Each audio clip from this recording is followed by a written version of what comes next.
Shalom. Salam jumpa kembali bersama dengan kami di sini Gereja Injil Karunia Makedonia Jakarta Timur. Senang sekali kita bisa bersama-sama lagi belajar firman Tuhan untuk bertumbuh bersama, berbuah dan menjadi dewasa dalam Kristus. Semoga melalui pelayanan iman secara online seperti ini, baik melalui Facebook maupun melalui YouTube, Bapak Ibu Saudara sekalian dapat terus menikmati firman Tuhan dan selalu merasakan damai sejahteranya. Amin. Nah, kali ini kita akan membahas firman Tuhan seputar ajaran dasar iman Kristen yang sangat penting, yaitu doktrin pengampunan dan atau pengajaran firman Tuhan tentang bagaimana cara memahami bagaimana Tuhan mengampuni kita sehingga kita dapat juga mengampuni orang lain. Untuk itu, marilah kita persiapkan Alkitab kita, Bapak Ibu Saudara. Untuk selanjutnya nanti kita akan membuka ayat-ayat firman Tuhan yang berkaitan dengan topik dan pengajaran bagaimana kita tahu dosa-dosa kita telah diampuni oleh Tuhan, sehingga kita siap juga untuk mengampuni orang lain yang bersalah. Biasanya Bapak Ibu Saudara, banyak sekali pengertian yang simpang siur terhadap ajaran mengenai pengampunan ini. Sehingga tidak sedikit pula orang-orang yang karena kekeliruan pemahamannya akan ajaran pengampunan ini, akhirnya mereka juga menjadi sangat ragu tentang keselamatan hidup kekal. Mereka sama sekali tidak ada suatu keyakinan akan adanya jaminan kepastian masuk surga di dalam anugerah atau kasih karunia Allah. Hal ini selalu disebabkan karena mereka masih terus merasa diri adalah orang berdosa dan masih merasa banyak berbuat dosa dalam kehidupan mereka yang mereka jalani sehari-hari. Sehingga mereka juga tidak jarang menjadi sulit sekali untuk percaya pada fakta, yaitu bahwa jika suatu hari kelak seorang percaya meninggalkan dunia ini, ada jaminan hidup yang kekal di dalam sorga yang Tuhan Allah telah sediakan. Tentu karena ajaran Alkitab tentang pengampunan adalah terkait dengan dosa-dosa manusia, maka betapa pentingnya kita memahami dengan benar dan tepat bagaimana Allah di dalam Kristus Yesus telah mengerjakan pengampunan tersebut secara sempurna. Sehingga kita dapat memiliki jaminan kepastian keselamatan hidup yang kekal berdasarkan kasih karunia Allah melalui pengorbanan Kristus Yesus di atas kayu salib. Karena itu, sebagai orang-orang yang telah mengaku percaya kepada Yesus, haruslah kita mengetahui dengan benar dan tepat bahwa saat ini sebetulnya memahami doktrin atau ajaran tentang pengampunan itu adalah kunci utama bagi seseorang untuk dapat mengenal kebenaran yang menyelamatkan dalam Kristus Yesus. Tanpa memahami ajaran atau doktrin pengampunan dengan benar, maka pemahaman akan kasih karunia Allah dalam Kristus Yesus pun tidak akan dapat diperoleh dengan benar. Dan apabila pengampunan berdasarkan kasih karunia Allah dalam Kristus Yesus tidak dipahami dengan benar, maka keselamatan seseorang bisa dikatakan patut diragukan. Nah, untuk itu marilah Bapak Ibu Saudara kita ikuti penjelasan firman Tuhan tentang pengampunan dosa berikut ini, agar supaya keyakinan iman kita, khususnya tentang jaminan kepastian keselamatan hidup yang kekal dalam Kristus Yesus, benar-benar dapat kita pertanggungjawabkan dan dapat kita share, kita bagikan sebagai kesaksian yang benar dan tepat untuk kepentingan banyak orang, dan dengan penuh sukacita tentunya bagi semua orang yang rindu mengenal kebenaran berdasarkan anugerah dan atau kasih karunia-Nya dalam Kristus Yesus. Nah, dalam bagian uraian dan penjelasan bagaimana memahami dengan lebih mudah doktrin atau ajaran tentang pengampunan ini, maka kita akan menjawab beberapa pertanyaan yang sangat penting, yaitu yang pertama, apakah Tuhan Allah telah memberikan atau mengaruniakan pengampunan itu kepada manusia? Jika jawabannya adalah ya, lalu bagaimana cara Allah memberikannya atau mengaruniakan pengampunan itu kepada manusia? Nah, untuk menjawab pertanyaan ini, marilah kita lihat terlebih dahulu dari firman Tuhan, yaitu dari Matius 26 ayat 26 sampai 28, dan fokus kita adalah ayat 28. Demikian firman Tuhan. Dan ketika mereka sedang makan, Yesus mengambil roti, mengucap berkat, memecah-mecahkannya, lalu memberikannya kepada murid-muridnya dan berkata, "Ambillah, makanlah, inilah tubuhku." Sesudah itu ia mengambil cawan, mengucap syukur, lalu memberikannya kepada mereka dan berkata, "Minumlah kamu semua dari cawan ini, sebab inilah darahku, darah perjanjian yang ditumpahkan bagi banyak orang untuk pengampunan dosa. Sebab inilah darahku, darah perjanjian yang ditumpahkan bagi banyak orang untuk pengampunan dosa." Di sini perlu kita kembalikan kepada terjemahan yang sebenarnya, yaitu kata dalam darah perjanjian. Sebenarnya ada yang kurang. Bukan darah perjanjian saja, tetapi darah perjanjian baru atau blood of the New Testament. Ini penting disampaikan karena jika ada darah perjanjian baru, yaitu darah Yesus Kristus yang tertumpah di kayu salib, maka ada juga darah perjanjian lama atau blood of the Old Testament, ya, yaitu darah hewan seperti darah domba, darah lembu dan sebagainya yang ditumpahkan oleh orang-orang percaya dalam zaman perjanjian lama. Mereka yang percaya melakukan penumpahan darah hewan sebagai korban tebusan dosa-dosa mereka, seperti misalnya dilakukan oleh Habel, oleh Nuh, Abraham, Ishak, Yakub, Musa, imam-imam perjanjian lama dan sebagainya. Tetapi itu hanya semua sebagai lambang saja, ya, dari apa yang akan datang dalam masa perjanjian baru. Nah, ketika kita membaca dengan baik apa yang ditekankan dalam ayat firman Tuhan Matius 26 ayat 28 yang baru kita baca tadi, ialah bahwa sarana pengampunan dosa yang Allah jadikan sebagai sarana yang tersedia di zaman perjanjian baru sebagai satu-satunya ialah darah Kristus yang tertumpah di atas kayu salib. Tidak ada yang lain. Ya, bukan lagi menggunakan korban darah hewan atau korban-korban lainnya seperti ya seruan-seruan atau tangisan-tangisan dan yang ada seperti bisa kita lihat di dalam masa perjanjian lama. Tetapi apa yang Yesus katakan di depan murid-muridnya tentang darahnya yang ditumpahkan sebagai sarana satu-satunya pengampunan dosa banyak orang ketika itu belumlah menjadi kenyataan. Baru sebatas pemberitahuan yang akan segera terwujud karena Yesus belum naik ke atas kayu salib. Ya.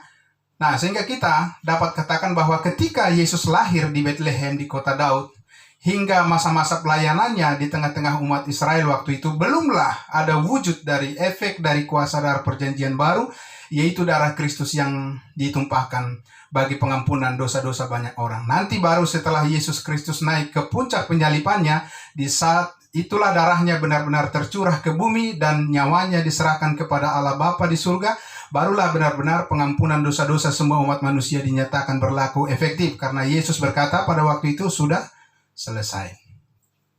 Maka Yohanes Pembaptis, Petrus, Yakobus, Yohanes, yaitu 12 murid Yesus, waktu itu tidak diselamatkan karena mereka percaya kepada karya salib dan penumpahan darah perjanjian baru, yaitu darah Yesus Kristus di Bukit Kalvari seperti yang kita pahami dan imani saat ini.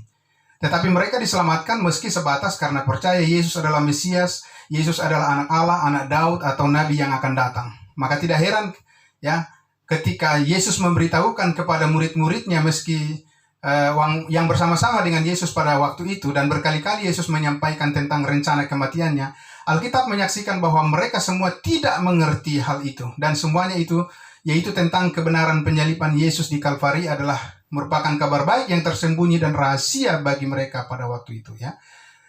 Nah, untuk lebih jelasnya, mari kita coba lihat lagi di dalam Matius pasalnya yang ke-16.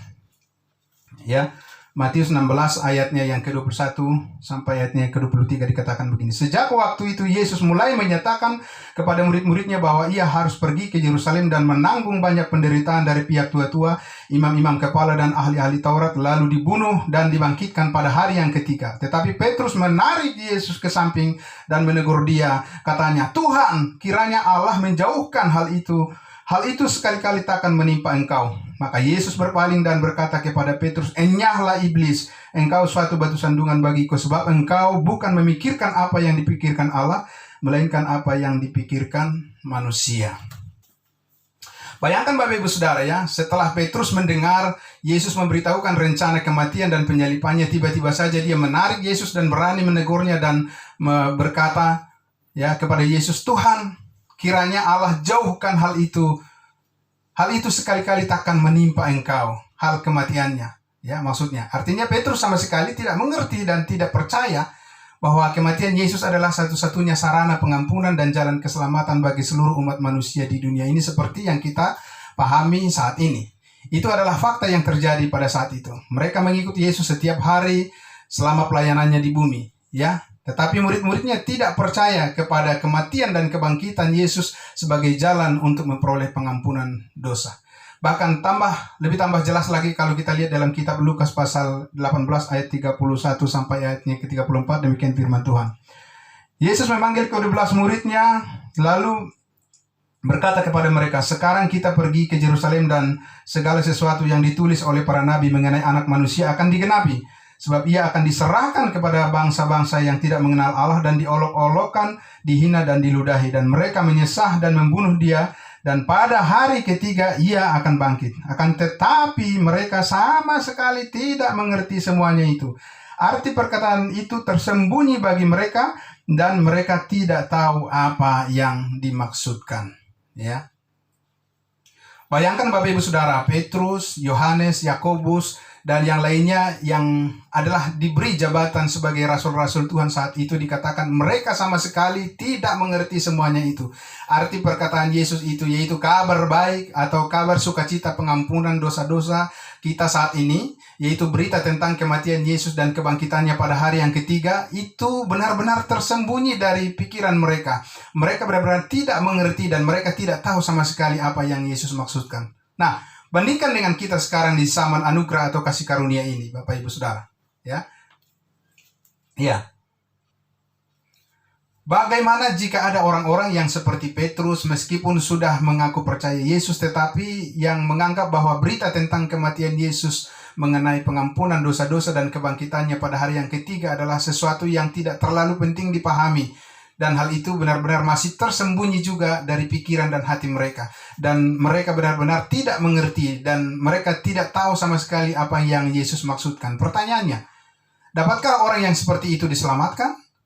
Tentu saja tidak mungkin bisa diselamatkan. Kenapa? Karena tadi sudah kita sebutkan sebelumnya bahwa saat ini hanya darah Yesuslah, darah perjanjian baru dan satu-satunya sarana untuk memperoleh pengampunan dosa-dosa demi keselamatan manusia ke dalam hidup yang kekal di sorga. Amin.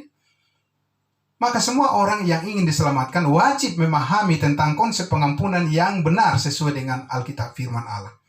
Jadi sekarang faktanya ialah bahwa sikap dan keputusan memaafkan atau ampunan dari Allah terhadap dosa-dosa manusia itu sudah diberikannya kepada umat manusia ketika Yesus naik ke Bukit Kalvari dan mati disalibkan 2000 tahun yang lalu.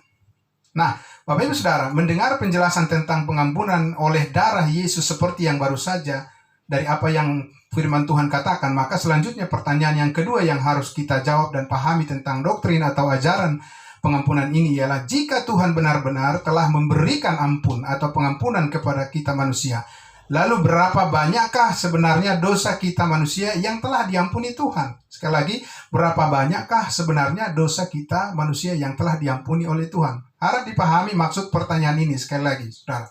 Bukan berapa banyak dosa Bapak, Ibu, saudara, dan saya yang ditanyakan, tidak. Kalau itu yang ditanyakan, ya jelas dosa kita sangat banyak, ya.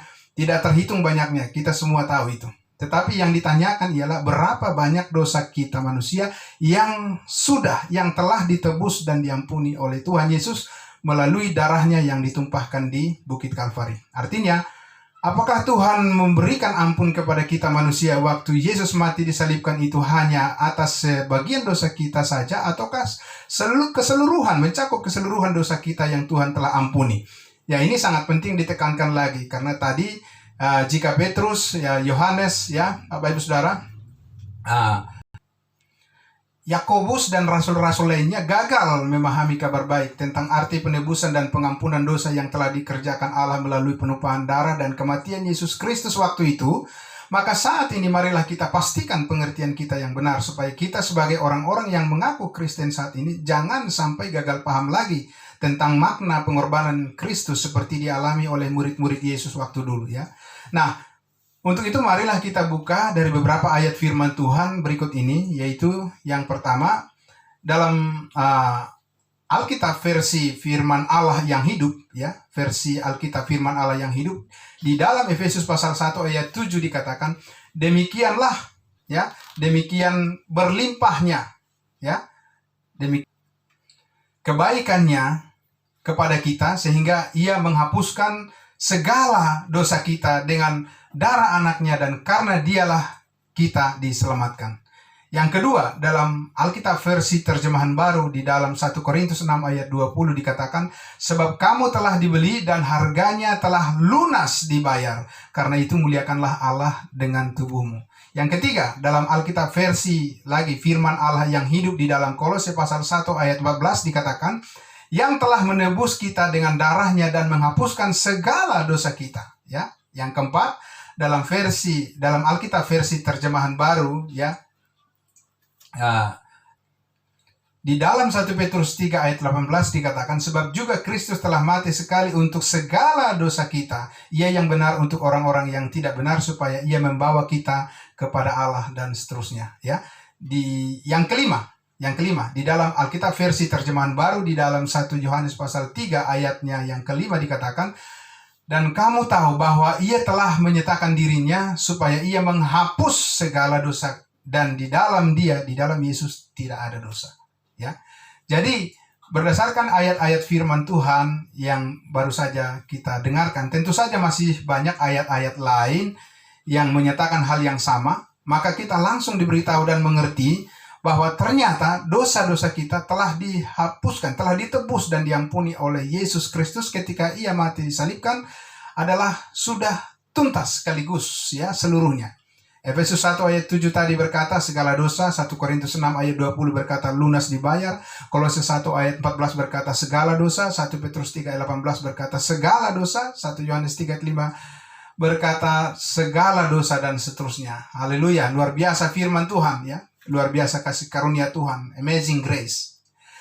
Namun penting kita perjelas lagi di sini, Bapak Ibu Saudara, apakah penebusan dan pengampunan segala dosa kita manusia yang disebabkan oleh kematian Yesus Kristus di atas kayu salib adalah benar-benar telah dijamin, ya, untuk selama-lamanya milik kita, ataukah masih perlu diulang-ulang proses penebusan, pengampunan dosa-dosa manusia itu seperti dilakukan di zaman Perjanjian Lama? Artinya, berapa kali sebenarnya Tuhan Allah mengampuni segala dosa kita? Apakah harus berkali-kali atau berulang-ulang, ataukah cukup hanya satu kali saja? Ya. Nah, untuk menjawab pertanyaan ini, marilah kita buka lagi dari sedikitnya ada 7, ya, bagian ayat firman Tuhan mewakili banyak ayat yang lainnya yang menyatakan hal yang sama berikut ini, yaitu, ya, di dalam Ibrani 10 ayat 10 katakan, Ibrani 10 ayat 10 dikatakan, dan karena kehendaknya inilah kita telah dikuduskan satu kali dan untuk selama-lamanya oleh persembahan tubuh Yesus Kristus. Yang kedua, dalam Ibrani 10 juga ayat 14 dikatakan, sebab oleh satu korban saja ia telah menyempurnakan untuk selama-lamanya mereka yang ia kuduskan.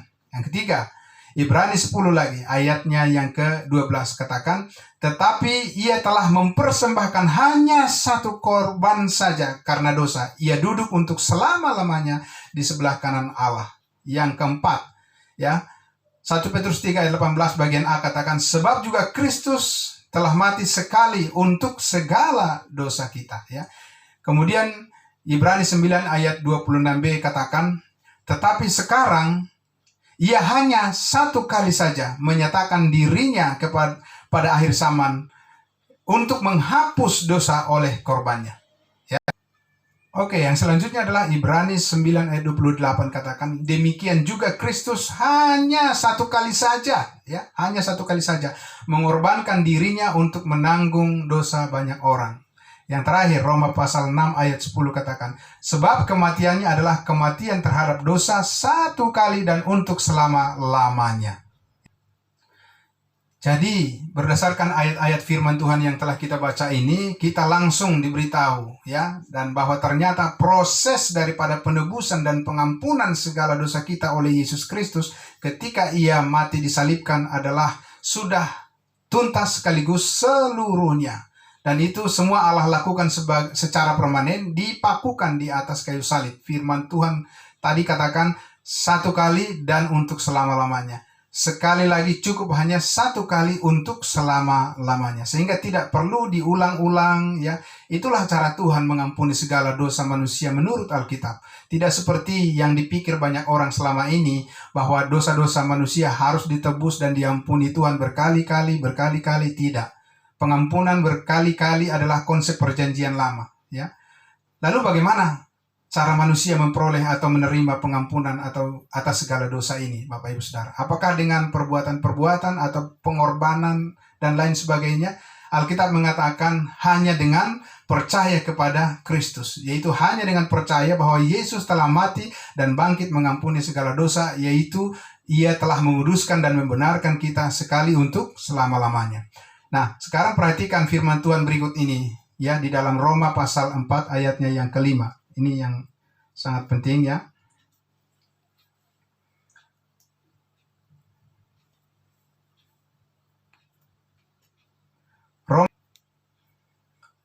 Tetapi kalau ada orang yang tidak bekerja namun percaya kepada Dia yang membenarkan orang durhaka, imannya diperhitungkan menjadi kebenaran. Ya, sekali lagi, tetapi kalau ada orang yang tidak bekerja namun percaya kepada Dia yang membenarkan orang durhaka, imannya diperhitungkan menjadi kebenaran.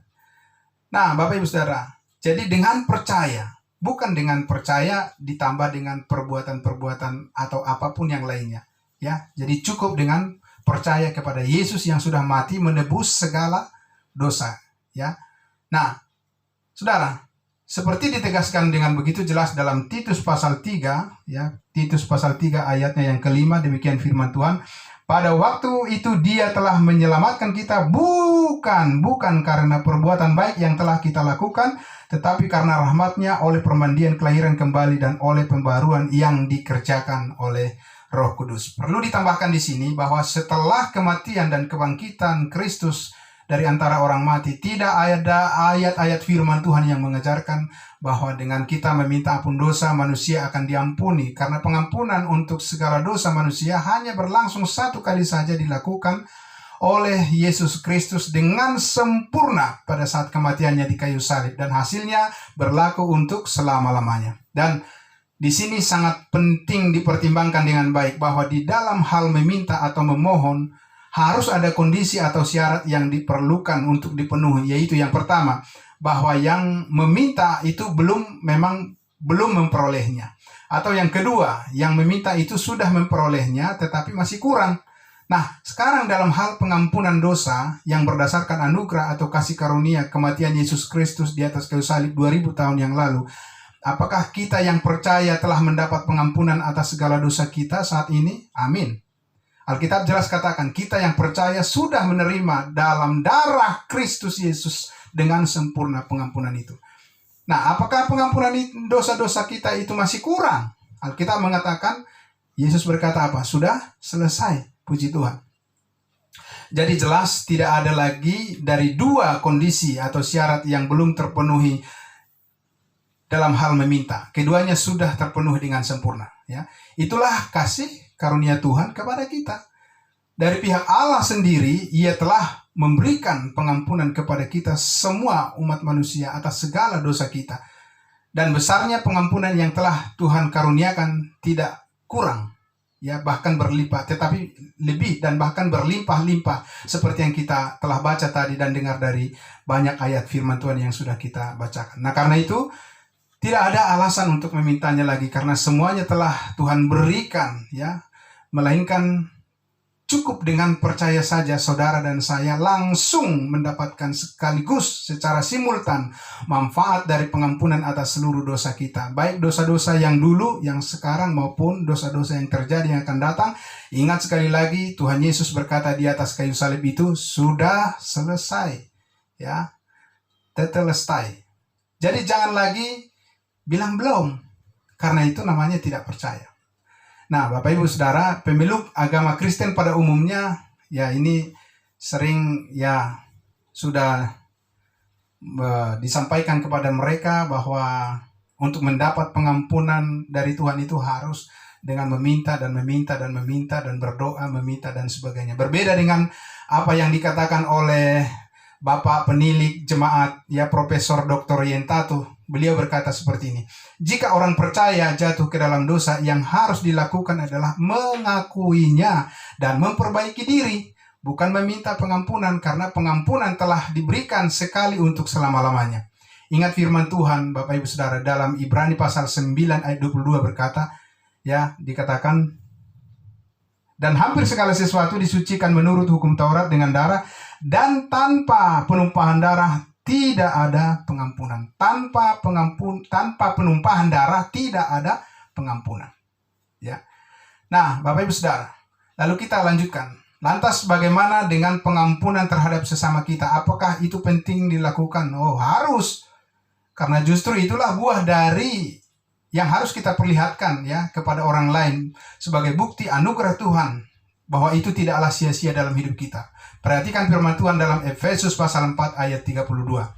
Ya.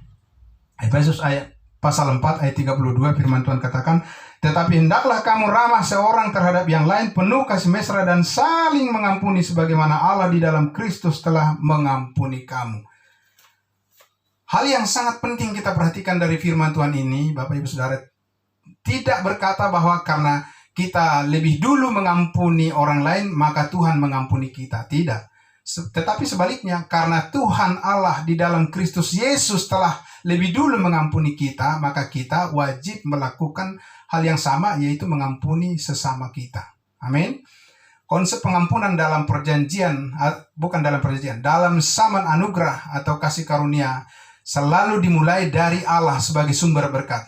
Ya, kemudian barulah kita wajib saling mengampuni terhadap sesama kita apabila ada kesalahan atau pelanggaran yang terjadi.